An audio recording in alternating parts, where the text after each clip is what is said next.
Hello everyone, দেখো আমার চষি পিঠেটা তৈরি হয়ে গেছে। আমি এখন এই দুধের মধ্যে খেজুরের গুড় আগে থেকে জাল দিয়ে রেখেছি, সেই গুড়টা এখানে দিয়ে দিব। অনেকে দেখা যায় যে খেজুরের গুড় দুধের মধ্যে দিলে দুধ ছেড়ে যায়, কিন্তু আমার সেটা হয় না। আমি আগে থাকতেই গুড়টা জাল দিয়ে নিয়েছি। এখন দুধটা একটু ঠান্ডা করে নিতে হবে, গুড়টা একটু ঠান্ডা করে নিতে হবে। নিয়ে আমি এখন এই দুধের আমারটা কিন্তু ঠান্ডা অনেকটা হয়ে গেছে। আমি এখন এগুলো মিক্স করব।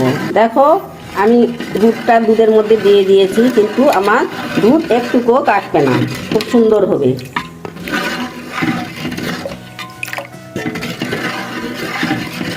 ভালো করে মিশাতে হবে। আমার এটা তৈরি হয়ে গেছে। এটা এখন ঠান্ডা করে পরিবেশন করব। তোমরা চাইলে আমার এটা দেখে তোমরা এইভাবে করলে তোমাদের কোনো দুধের পিঠাই নষ্ট হবে না। এখন এটা দেখতেও সুন্দর, খেতেও ভালো। এই ভিডিওটা যদি তোমাদের ভালো লেগে থাকে লাইক কমেন্ট করবে। ভালো থাকো, সুস্থ থাকো। আবার পরের ভিডিওতে তোমাদের সঙ্গে দেখা হবে।